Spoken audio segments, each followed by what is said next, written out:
Hello friends, this is Aradhana Singh. Study rain में आप सभी का स्वागत है। स्टार्ट करते हैं आज की ईवीएस की क्लास। अभी तक हम लोगों ने क्या डिस्कस किया था? 6 थीम्स। वो कौन कौन सी हैं? Family and friends, food, water, shelter, travel, things we make and do. Friends, इन्हीं 6 जो ब्रॉडर थीम हैं, उन्हीं में से अब हम लोग एक एक थीम्स को लेके डिस्कस कर रहे हैं। फैमिली हम लोग कर चुके हैं। जो लोग नए जुड़े हैं वो प्लेलिस्ट से जाकर के उसे देख सकते हैं। डिस्क्रिप्शन बॉक्स में भी प्लेलिस्ट है और आप जो चैनल है उसमें भी प्लेलिस्ट जाकर के देख सकते हैं। तो फैमिली डिस्कस हो चुका है। आज का टॉपिक है हमारा फ्रेंड्स। फ्रेंड्स क्या होते हैं फ्रेंड्स, और जो उनका बच्चे के विकास में क्या योगदान है, ये सारी चीजें आज हम देखेंगे। बालक के कार्यों में उसका जो हेल्प करे, सहयोग करने वाला या फिर उसके साथ खेलने वाला बालक उसका मित्र कहलाता है। समुदाय मीन्स कम्युनिटी के सभी बालकों के साथ बालक के अच्छे संबंध हो, ये जरूरी नहीं है, आवश्यक नहीं है, लेकिन जिन जिन बालकों के साथ भी बालक का संबंध अच्छा होता है और उसके साथ उनको बालक को रहना पसंद है, कार्य करना और खेलना पसंद करता है वह बालक, उन्हें हम उसका मित्र कहते हैं। बालक के व्यक्तित्व पर उसके मित्रों का प्रभाव पड़ता है। जो उसकी पर्सनालिटी है बच्चे की, उसकी पर्सनालिटी पर इफेक्ट पड़ेगा किसका? उसके फ्रेंड का। उसका फ्रेंड कैसा बिहेव करता है, कैसी उसकी पर्सनालिटी है, उसी चीज का इफेक्ट पड़ता है बच्चे के व्यक्तित्व पर भी। मित्रता एक ऐसा रिश्ता है जो अन्य रिश्तों की भांति थोपा नहीं जा सकता। थोपा नहीं जा सकता मतलब इम्पोज नहीं किया जा सकता। इसका क्या मतलब है?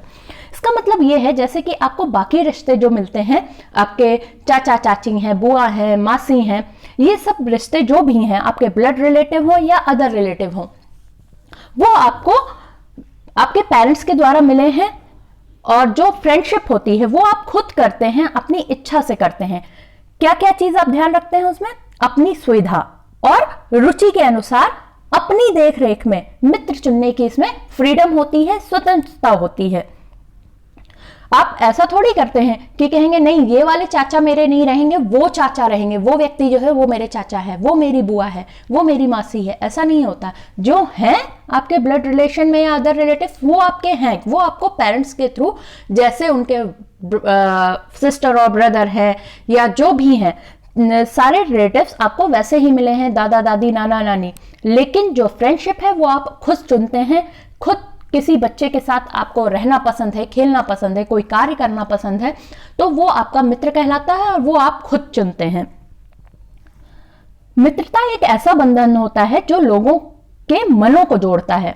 इसी के आधार पर वे एक दूसरे के लिए कुछ भी करने को तैयार रहते हैं।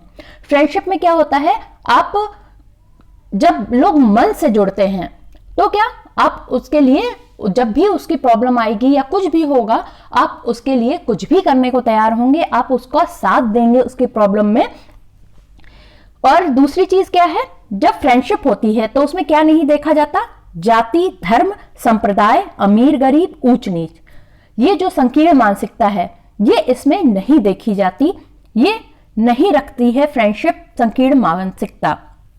जब भी फ्रेंडशिप होती है तो वो खुले मन से होती है। आप किसी की कास्ट पूछ के नहीं करते, किसी की कम्युनिटी पूछ के नहीं करते, किसी का जो क्लास है, अमीर गरीब है या ऊंच नीच है, ये सारी चीजें आप नहीं ध्यान में रखते। बस आपको उसके साथ जो भी कंडीशन है, आपकी इंटरेस्ट सेम है, आपकी जो क्या कहते हैं इंटेंशन सेम है, तो आप उसके साथ फ्रेंडशिप कर लेते हैं, आपकी फ्रेंडशिप हो जाती है।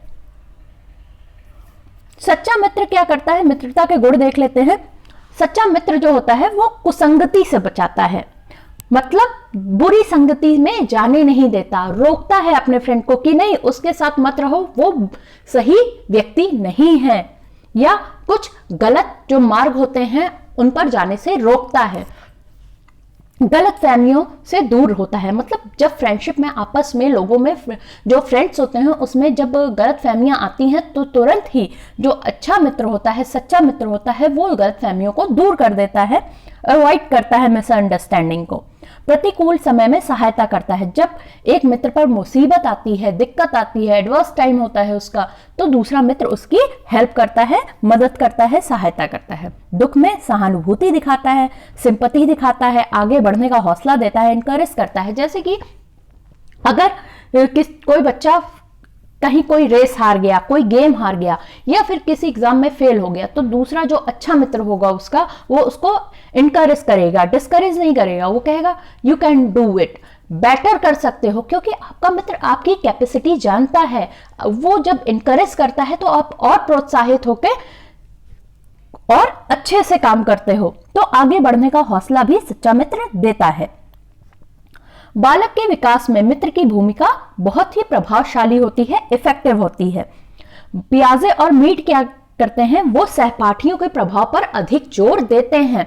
पियाजे क्या कहते हैं इस बारे में, इस उम्र में जो संबंध होते हैं उसमें प्रजातांत्रिक विचारधारा अत्यधिक प्रभावी होती है, डेमोक्रेटिक रिलेशनशिप ज्यादा इफेक्टिव होती है। अंग्रेजी में सहपाठियों के लिए पीयर शब्द का प्रयोग किया जाता है, उसका मतलब ही होता है समानता।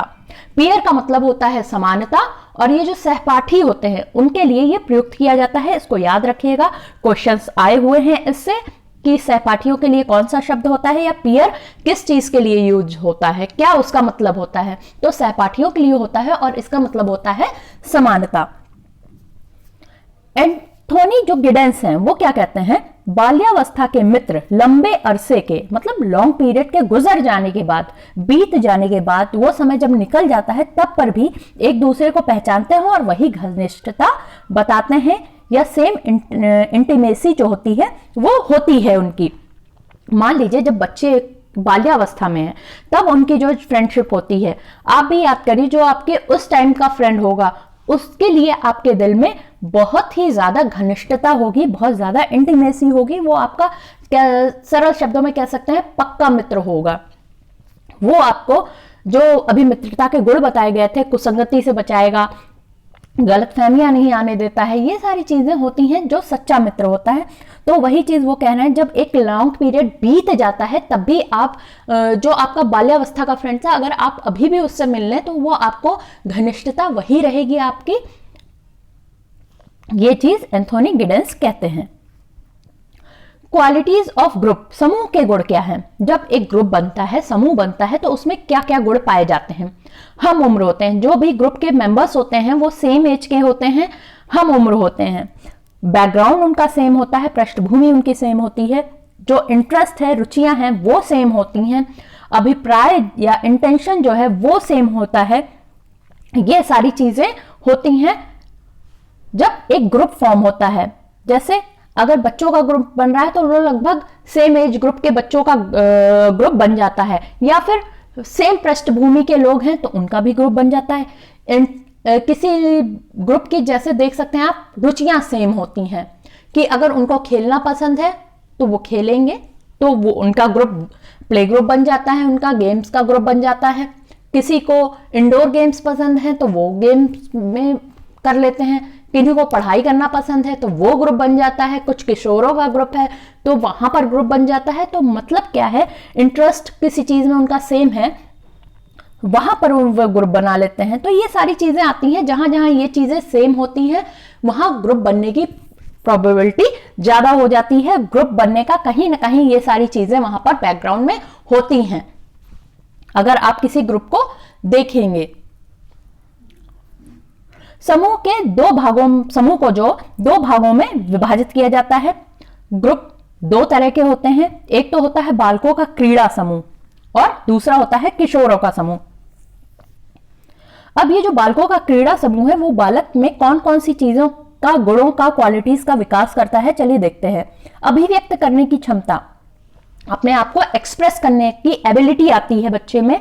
सहयोग, कोऑपरेशन करने की एबिलिटी आती है, ये गुण आता है। प्रतिरोध, किसी चीज को के लिए रेजिस्टेंस लेने की क्वालिटी आती है बच्चे में। प्रतिस्पर्धा, आपस में कंपटीशन, प्रतिस्पर्धा करने की भावना का गुण का विकास होता है। जब बच्चे आपस में ग्रुप में खेलते हैं तो वो जीतने की कोशिश करते हैं कि मेरे स्कोर ज़्यादा आएंगे। एक रेस मान लीजिए, जस्ट समझने के लिए मान लीजिए कि बच्चे 4 एक ग्रुप में हैं और वो रेस कर रहे हैं, तो वो हर बच्चा सोचता है कि मैं जीतूं, तो ये प्रतिस्पर्धा करने की भी भावना आती है। नियंत्रित रहना, अपने आप को कंट्रोल करना, ये भी बच्चे सीखते हैं। अनुशासन की आवश्यकता, जब एक ग्रुप में लोग होते हैं तो वो डिसिप्लिन भी सीखते हैं। नेतृत्व करने की क्षमता, एबिलिटी टू लीड, क्या होता है जब वो ग्रुप में होते हैं तो वो चाहते हैं कि उस ग्रुप में उनकी सत्ता चले, उनकी लोग बात माने, तो लीडरशिप का ग्रुप जो गुण है वो भी बच्चे में विकसित होता है। आलोचना करना, क्रिटिसाइज, तो क्रिटिसाइज कैसे करते हैं बच्चे, जैसे कोई चीज गलत हो रही है या नहीं अच्छी लग रही है उनको, तो वो आपस में बच्चों की क्रिटिसाइज भी करते हैं। ग्रुप में लोग एक दूसरे का क्रिटिसाइज भी करते हैं कि नहीं ये चीज अच्छी नहीं लग रही है, क्यों नहीं अच्छी लग रही है, उसका 4 कारण भी बता देते हैं बच्चे। सहना, टॉलरेट करना, किसी चीज, किसी बात को, किसी क्रिया को सहना भी उनको इसी जो समूह होता है उसमें बच्चे सीखते हैं आपस में। दूसरों के साथ समायोजन करना, एडजस्टमेंट करना भी बच्चे में इस गुण का विकास होता है। नेक्स्ट क्या आता है, नियमबद्धता। जब आप किसी ग्रुप में होते हैं तो ग्रुप के जैसे कुछ नियम होते हैं। ऐसा नहीं है कि आप कुछ भी बोल के चले आएंगे ग्रुप में और ग्रुप के बाकी मेंबर्स कुछ नहीं बोलेंगे। या अगर कोई, मान लीजिए ये तो क्रीड़ा समूह का जैसे बात हो रही है, तो अगर कोई गेम चल रहा है तो उसका अगर रूल है तो आप तुरंत बच्चे आपस में कहने लगते हैं नहीं नहीं मैं नहीं खिलाऊंगा अगर ऐसा करोगे तो नियमबद्धता भी सीखते हैं बच्चे, रूल्स को मानना भी सीखते हैं। ये सारी चीजों का, गुणों का विकास होता है। इसमें क्रीड़ा समूह जो होता है, स्पोर्ट्स ग्रुप जो है बच्चों का, वो काफी महत्वपूर्ण योगदान देता है। फिर आता है किशोरों का समूह, 3 ग्रुप। अब ये क्या होता है, इसमें क्या होता है, इसमें बच्चे समान स्तर का व्यवहार करते हैं एक दूसरे से। और जो 3 ग्रुप के बच्चे होते हैं, किशोर होते हैं, किशोर समूह क्या करता है, किस किस टॉपिक पे बात करता है, वो हर टॉपिक पे, एवरी टॉपिक, वो चाहे पास पड़ोस हो, नेबरहुड, माता पिता पेरेंट्स के बारे में हो, राजनीति, पॉलिटिक्स, धर्म, रिलीजन, संस्कृति, कल्चर के बारे में हो, साहित्य, लिटरेचर, पढ़ाई लिखाई, एजुकेशन, और यहां तक कि वो स्त्री पुरुष के संबंधों, मेल फीमेल रिलेशनशिप, मतलब सभी विषय जो जो टॉपिक्स हो सकते हैं या उनके दिमाग में आते हैं, वो अपने ग्रुप में खुले दिमाग से एक चर्चा करते हैं। क्यों? क्योंकि ये 3 ग्रुप है, किशोरों का समूह है, मेच्योरिटी लेवल इनमें आने लगती है, तो क्या होता है, वो हर विषय पर चर्चा करते हैं। इससे फायदा क्या होता है, एडवांटेज क्या होता है, दृष्टिकोण का विकास होता है, भ्रांतियां दूर होती हैं, कई मिसकॉन्सेप्शंस हैं उनको वो क्लियर होते हैं, आस्थाओं का विकास होता है, बिलीफ डेवलप होता है, स्वयं को निर्णय कर सकने के योग्य और महत्वपूर्ण मानने लगते हैं, अपने आप को इंपॉर्टेंस देने लगते हैं, डिसीजन मेकिंग जो एबिलिटी है वो आने लगती है उनमें। वो जगत से क्या करते हैं, संपर्क करने लायक सामाजिकरण इसी समूह में होता है। बाहरी वर्ल्ड जो है, आपकी दुनिया है, उसमें कैसे कम्युनिकेट करें, इस चीज के लायक बनते हैं, सोशलाइजेशन के लायक बनते हैं बच्चे जब वो ग्रुप में आते हैं। फिर डिसएडवांटेज क्या है, प्रतिकूल प्रभाव क्या है, एडवर्स इफेक्ट क्या पड़ता है बच्चों पर। परिवार तथा अभिभावकों की अपेक्षा मित्र को प्रधानता देने लगते हैं। वो क्या करते हैं, अपने पेरेंट्स को, गार्जियंस को की तुलना में फ्रेंड्स को ज्यादा इंपॉर्टेंस देने लगते हैं। वो जो करते हैं वो फैमिली और जो अपने पेरेंट्स हैं उनको पीछे रखने लगते हैं, जो मित्र ने कह दिया वो ज्यादा इंपॉर्टेंट हो जाता है। और जैसे आपने एक मूवी देखी होगी दंगल, उसमें देखिए सही चीज बताई गई है, मित्र को ज्यादा इंपॉर्टेंट देने लगी थी वो।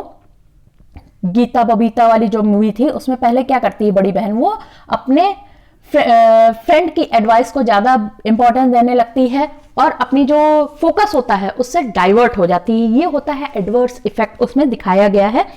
और जो पेरेंट होता है, उसका गार्जियन होता है, वो क्या कहता है कि नहीं आपको फोकस रहना है अपने गेम पर। तो वही चीज है कि यहाँ पर क्या है, ये एक एडवर्स इफेक्ट होता है, परिवार और पेरेंट्स को ज्यादा इंपॉर्टेंस ना देकर के मित्रों को इंपॉर्टेंस देना। क्योंकि आप भाई किशोर ग्रुप में हैं, आप ज्यादा डाइवर्ट होने की फेज में भी है। यही फेज है जो आप करियर अपना बना भी सकते हैं और अपने फोकस हट के करियर को बर्बाद भी कर सकते हैं।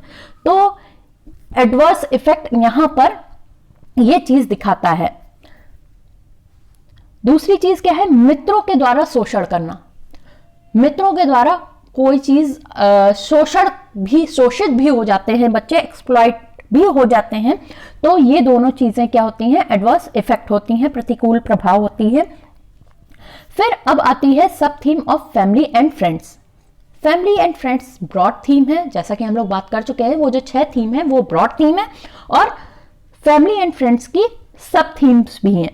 कौन कौन सी हैं, relationships, work and play, animal और प्लांट्स, रिश्ते, काम और खेल, पशु, पौधे। फ्रेंड्स, इसको डिस्कस करेंगे हम लोग नेक्स्ट क्लास में। आज के लिए इतना ही। आप हमसे फेसबुक और टेलीग्राम पर भी जुड़ सकते हैं, दोनों का ही लिंक डिस्क्रिप्शन बॉक्स में दे दिया गया है। और अभी तक अगर हमारे चैनल को, आपने यूट्यूब चैनल को सब्सक्राइब नहीं किया है तो सब्सक्राइब कर लीजिए, और ये जो घंटी जैसा आपको अपनी स्क्रीन पर दिख रहा है उसको भी क्लिक कर लीजिएगा, ताकि आपको न्यू वीडियो का नोटिफिकेशन जा सके। और वीडियो समझ में आया हो तो लाइक का बटन जरूर प्रेस कर दीजिए, और अपने फ्रेंड्स में वीडियो का लिंक शेयर भी कर दीजिए। Thank you. जय हिंद।